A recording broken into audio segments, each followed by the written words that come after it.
Good morning. Hello, my name is Emma and I am the one the Daily Mail has warned you about. I am a militant medic. You know what makes me a militant medic? I believe that all people should have access to the healthcare they need when they need it. I believe that should be provided by the NHS for free at the point of use, not by private companies who seek to profit from the sick. I believe the NHS should be a good place to work with conditions that enable all staff to provide the best possible care. And I'm prepared to take the political and industrial action necessary to fight for that to be the case. That's what makes me a militant medic.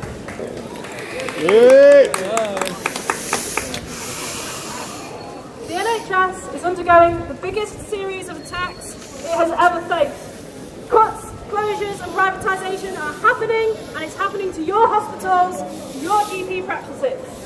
In the last week, Simon Stevens, the Chief of NHS England, has said that GPs struggling to cope with cuts and staff shortages should be allowed to wither and fail. That's your GP practices.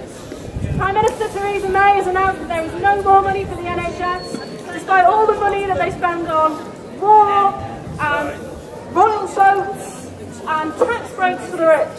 What was the story? Jeremy Hunt, our Health Secretary, said that he will force doctors to stay working for the NHS for 4 years, admitting that the NHS is so awful to work in that you have to force staff to stay. Central Manchester Trust has told 60 staff that they face redundancy. Under the sustainability and transformation plans, each footprint area, like Cheshire and Merseyside, Cheshire and the Wirral, will have to make cuts or increase their private income to make a balanced budget which is so low you can't provide your services. They will have to sell off surplus NHS estate. That means they'll close hospitals. They have to implement the privatisation plans of the 5-year forward view, and they have to make plans for a 7-day routine service with no extra money and no extra staff. In Wirral and Chester and the wider Cheshire area, this means dramatic hospital closures. We've seen plans which show that they are intending to close down Arrow Park, Clatterbridge and the Countess of Chester and move it into a hospital in Ellesmere Port. This is a waste of time and a waste of money, but they think it might help them meet the budget cuts that they have to make. All of these attacks require a political and industrial response. Health workers must take action for our services.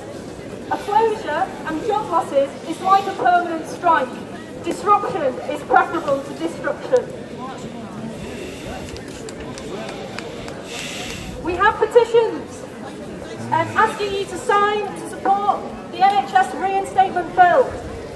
The NHS reinstatement bill aims to bring the NHS back into public ownership, prevent privatisation, stop the wasteful money, the waste of money that is the internal market, and the waste of money that is people pocketing profit from the NHS. But more broadly, Momentum and the Labour Party are proposing an alternative vision of healthcare and society. One where there are no children with malnutrition or rickets. One where there is no damp housing to cause asthma attacks and respiratory problems. One where work is safe and doesn't stress people out so much or make them redundant so they have to use mental health services. One where travel is active and you don't have people suffering from lifestyle related conditions needing to use the NHS. One where healthcare is available to all, for free, publicly provided, publicly funded and publicly accountable. We want the NHS to be renationalised. Please come and sign our petition, have a chat with us and get involved. Thank you very much. Brilliant, yeah. Well, beautiful. Who'd have thought that the NHS would ever have to say, we want it renationalised? In the 90s, for example, it was far more like the NHS as we are supposed to know it.